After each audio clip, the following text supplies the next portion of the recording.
Alright guys, in this video, I want to run through basically how to scale on Meta Ads for an e-com business, right? So whether you're a startup or you're an enterprise level brand, I'm gonna walk through the fundamentals and more so the frameworks and the thinking behind it so that you can take this and implement it in your business. So let's go through and walk through the few different structures that you can run for your brand.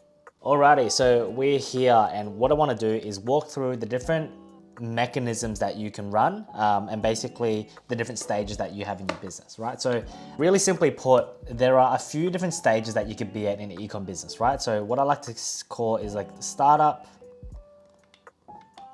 and then like scale up, and then I like to say enterprise, right? And we want to bucket these into 3 different segments. The reason why is pretty important because the size of your business really dictates how you're supposed to run your ads. So in terms of revenue size, I would say anything lower than around like averaging around 10 to 20K a month, right? So 10 to 20K a month, 10K to 20K. And then scale up, you can start to get to around, like that 20 to 100 mark per month. So this is per month, by the way. 20K to 100K per month.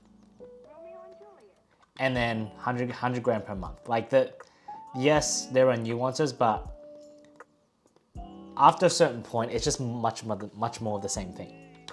Now, these are characterized by a lot of different issues, and there's a reason why we need to run them differently.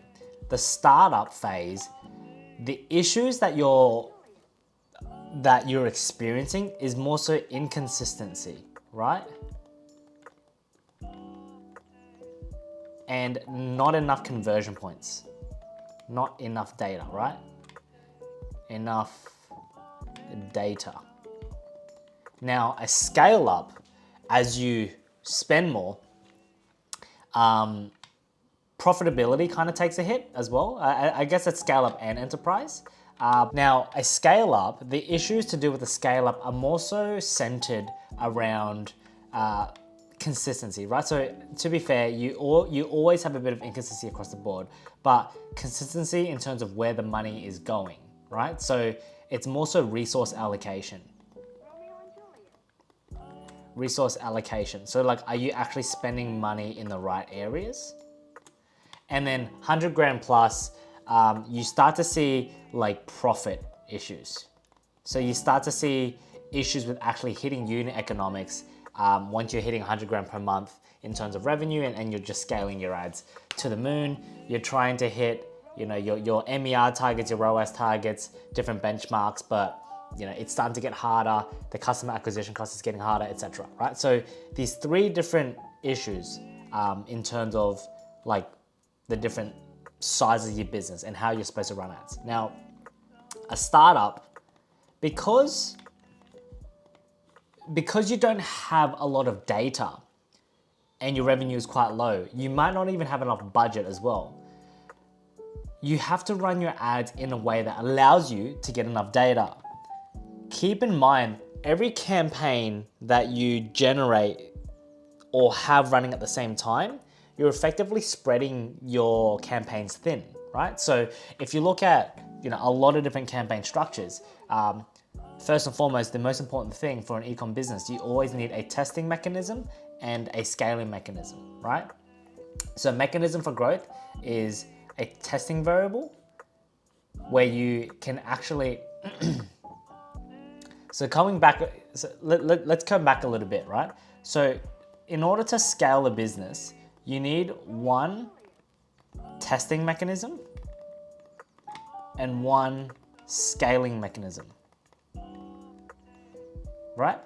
And these need to work alongside each other. So whatever you're testing, you need to validate whether it works or not. So you got add 1, add 2, add 3, and whichever one works, you then promote into the scaling mechanism. That's pretty much the fundamentals of how you're supposed to run ads. Now, going back to startups, The issue is the inconsistency and not enough data. You might not have enough budget either.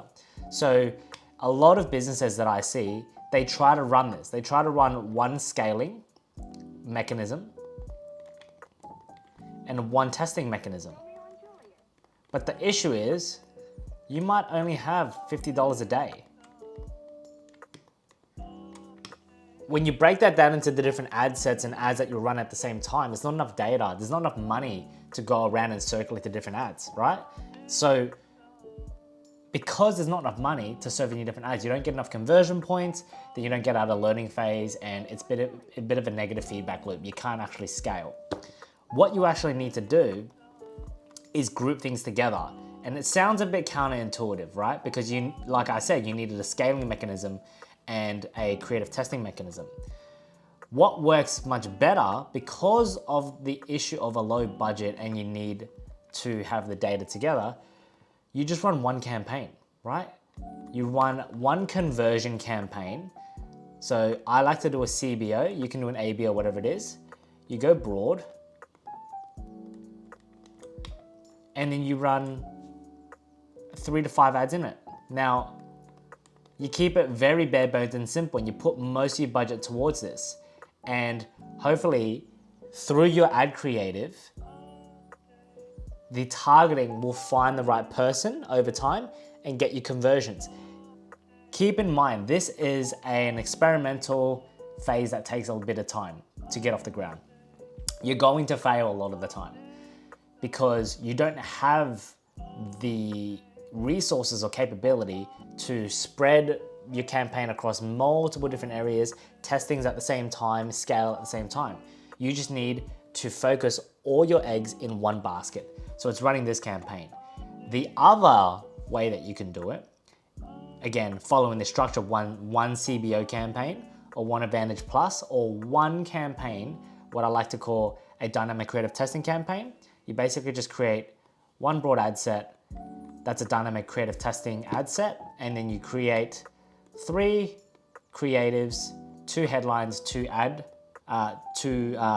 copy. So I'll repeat that. You can run a dynamic creative testing campaign, which is a 3-2-2. You run a broad ad set, but you select dynamic creative testing. You upload 3 creatives, 2 headlines, 2 ad copy. And with that, you now create 12 different ads that you're testing at one time. You run that, see how it goes, and then you just duplicate and run another broad ad set, dynamic creative testing campaign or ad set alongside it. You need to keep scaling this 10 to 20% at a time every 3 to 5 days. So scale this by 10 to 20%, assuming your KPI is being hit every 3 to 5 days. My threshold in terms of when I like to scale it is essentially if you've got a CPA target. So let's just say my CPA target equals $50. So I want to get purchases at $50. Let it spend 2 to 3x. So if it's $50, let it spend $100 before you can fail it. If it spends $150 and it hasn't hit your ROAS target or your CPA target, so let's just say you also want to hit a 3 ROAS and a $50 CPA. If it spends $150 and you haven't hit a 3 ROAS, nor have you hit a $50 CPA target, you can fail it. If it hasn't spent a minimum of 2 to 3x your KPIs, it's not gotten enough data to actually fail it. So the methodology for a startup is segment everything into a small campaign, put all your eggs in one basket, and try to get winners and just scale 10 to 20% at a time.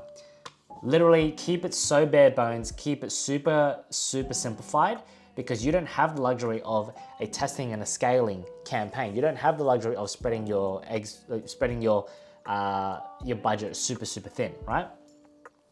This is how you're gonna get from the startup phase to the scale phase. Now the scale up phase is once you hit the ground running, you run a bunch of ads and you start to see some success, cool. This is when you actually branch it out. You now go into the scale phase and you create a testing framework that's conversion related. Everything is always conversion objective related, like sales. You do an ABO testing. So there's a difference between ad set budget optimization and campaign budget optimization.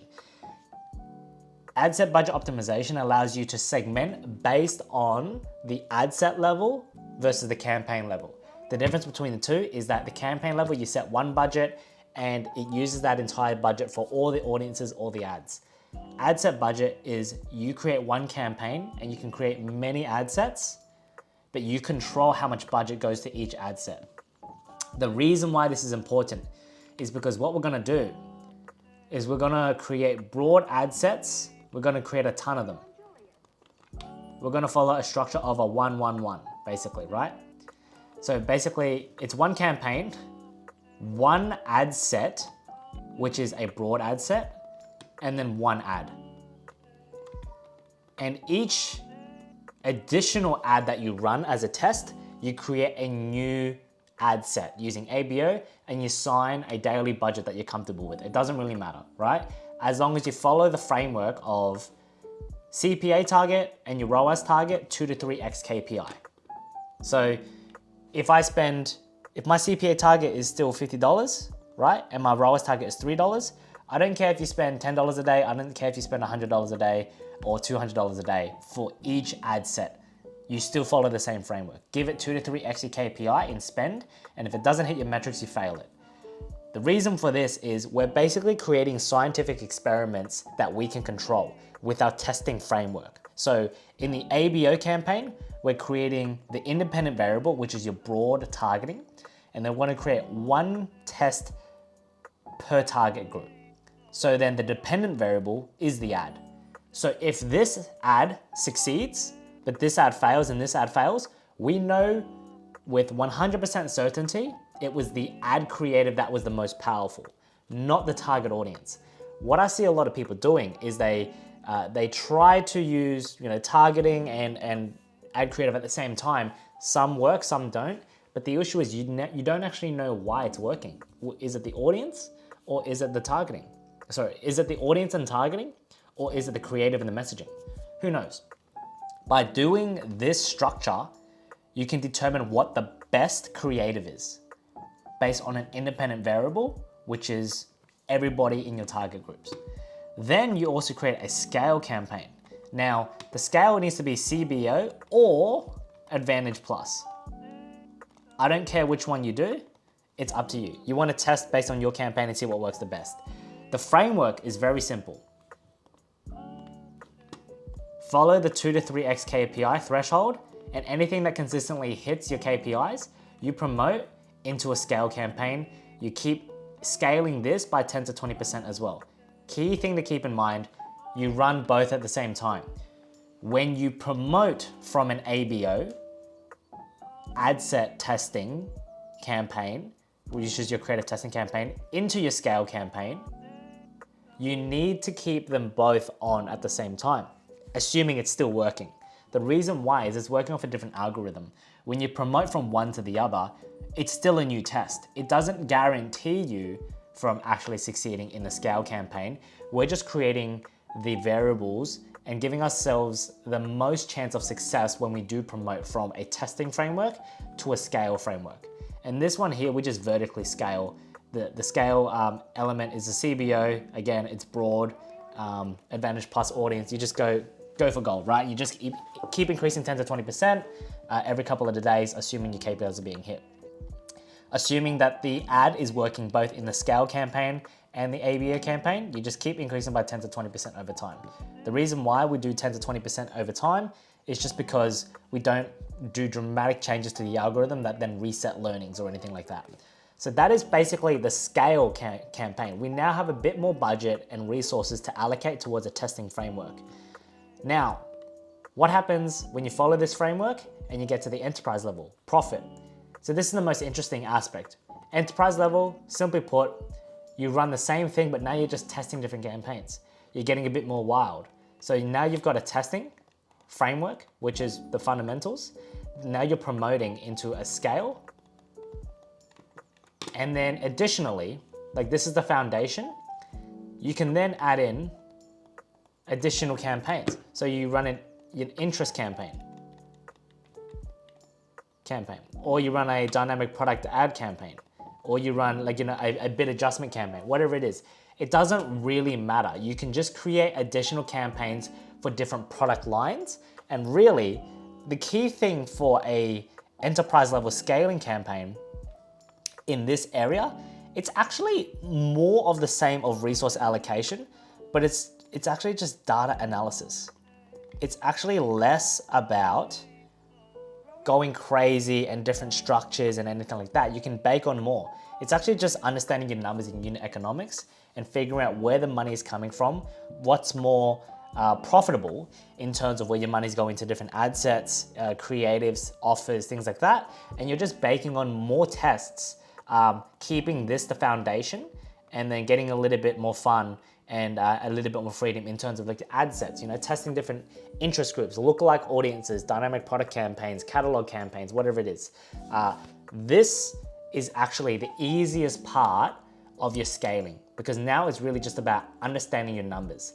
The hard bit is actually getting from startup to scale up and the scale up to enterprise. But the core of it all is you need a testing framework and a scaling framework.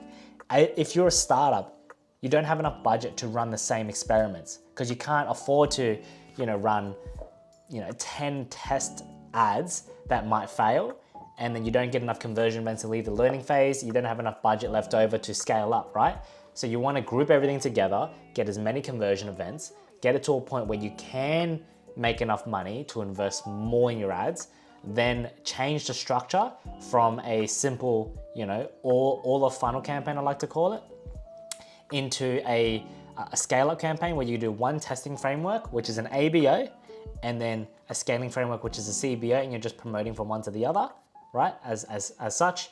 And then once you get to that final point, now you're just creating additional campaigns. You Advantage Plus, you got interest groups, you got bid adjustments, whatever it is. So that's pretty much the methodology and the way that you need to think about the structure of things. It really depends on the size of your business and how much resources you have to allocate towards your ads. So yeah, let me know if you have any questions, but I hope that helps in terms of understanding how you're supposed to structure your ads depending on the size of your business and what your growth targets are.